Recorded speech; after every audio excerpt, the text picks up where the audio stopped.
मेहनत करके हम सब के दामन में मोती डाले हैं। अल्लाह रब्बुल आलमीन इसी तरह हम सबको इस पर अमल करने की भी तौफीक नसीब फरमाए।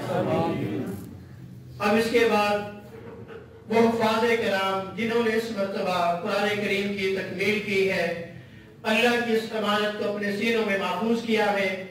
मैं अपने उस्ताद मोहतरम हजरत मौलाना अब्दुल रऊफ अलवी साहब से गुजारिश करूंगा इन बच्चों को आखिरी सबक पढ़ाएंगे।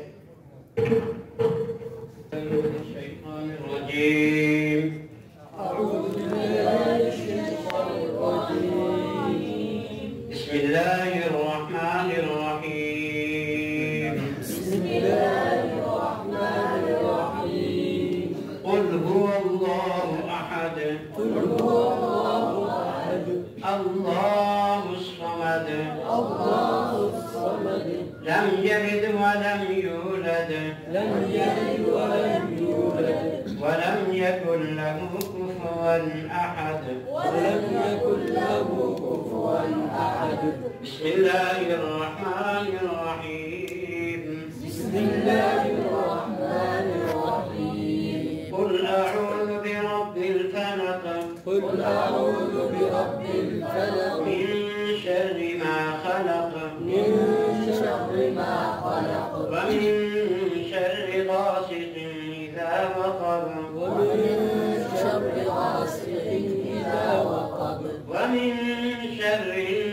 النفاثات في العقد ومن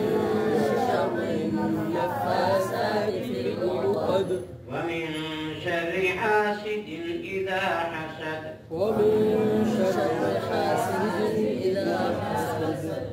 بسم الله الرحمن الرحيم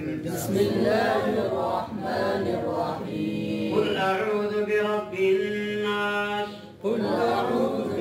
الناس ملك الناس إله الناس من شر الوسواس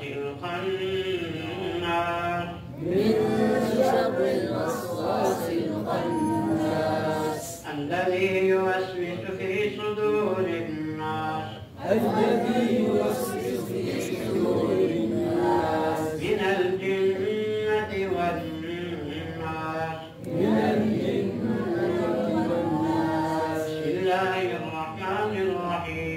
بسم الله الرحمن الرحيم الحمد لله رب العالمين الرحمن الرحيم مالك يوم الدين إياك نعبد وإياك نستعين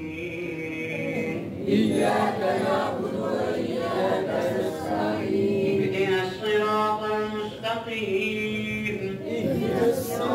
المستقيم صراط الذين أنعمت عليهم غير المغضوب عليهم ولا الضالين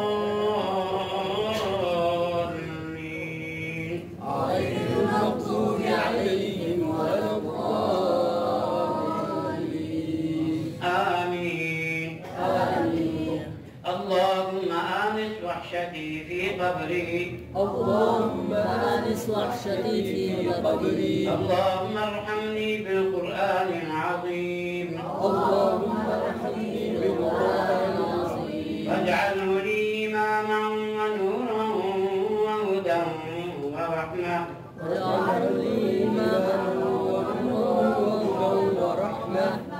اللهم ذكرني منه ما نسيت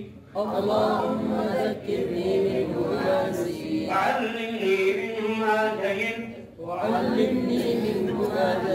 وارزقني تلاوته آناء الليل وآناء النهار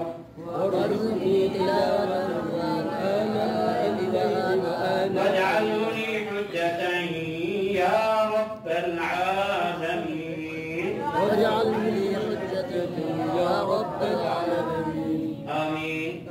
برحمتك يا أرحم الراحمين